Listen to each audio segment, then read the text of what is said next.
Tripling बैठे हो, गाड़ी का नंबर नहीं रखे हो, पीछे भी गाड़ी का नंबर नहीं है। ये कहाँ जा रहा है तार? ये मोबाइल में। तो मोबाइल आएगा तो कहाँ से उठाओगे? ये ऐसे जाएगा कान के अंदर।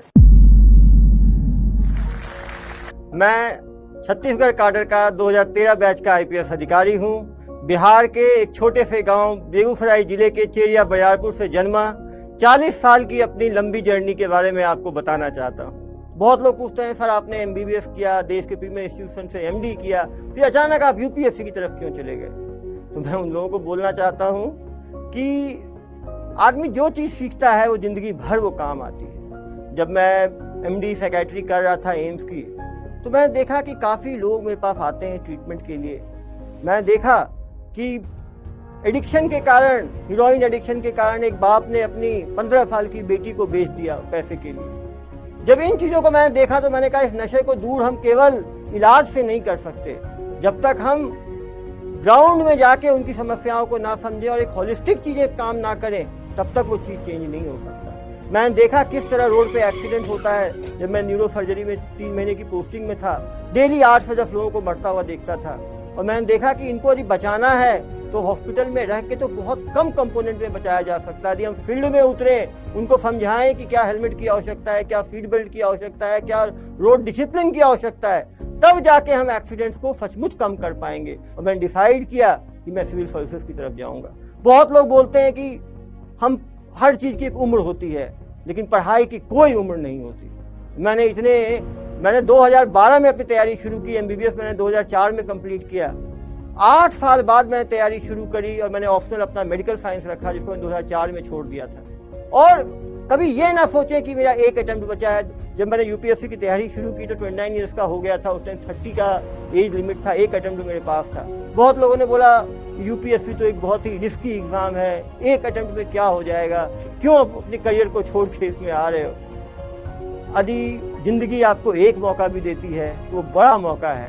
कभी इस पे ना जाएं कि कितने मौके आपको मिल रहे हैं। उस मौके को इस तरह से दें कि ये आपका अंतिम मौका है और निश्चित रूप से सफलता आपको मिल सकती है। और ये ना भी मिली कोई सफलता तो आपको इतना एक्सपीरियंस उसमें मिलेगा कि वो कहीं ना कहीं काम आएगा। मुझे अभी भी वो दिन याद है, 2 जून 2013 जब मेरा यूपीएससी का रिजल्ट आया। पीडीएफ में रिजल्ट आया था। मेरी हिम्मत नहीं हुई सीधा कंट्रोल एफ सर्च करके रिजल्ट देखने की, कहीं नहीं हुआ तो क्या होगा। मैंने रैंक 1 से देखना शुरू किया और जब 261 पे मेरा रैंक दिखा तो वो खुशी, मैंने पापा को जैसे ही बताया कि पापा मुझे आईपीएस मिल रहा है, तो जो उनकी आंखों में खुशी था, फिर मैंने अपनी पत्नी को बताया। और ये भी बताना चाहता हूँ कि तैयारी के समय बहुत लोग यूपीएससी में बोलते हैं सर हम तो तैयारी करना चाहते हैं, फैमिली सपोर्ट नहीं करती, दोस्त सपोर्ट नहीं करते, मैं जॉब करके करूं या नहीं करूं, जॉब कैसे छोड़ूंगा। तो मैं बताना चाहता हूं उन लोगों को, जब मैंने तैयारी का डिसीजन लिया तो मेरी शादी हो रखी थी 2010 में। मेरी पत्नी प्रेग्नेंट थी 2012 में जब मैंने तैयारी शुरू किया। एक अटेम्प्ट था मेरे पास। मैंने एम्स का अपना जॉब छोड़ा, जॉबलेस होकर तैयारी कर रहा था। लोग तरह तरह के प्रश्न पूछ रहे थे, नहीं होगा तो क्या होगा, नहीं होगा।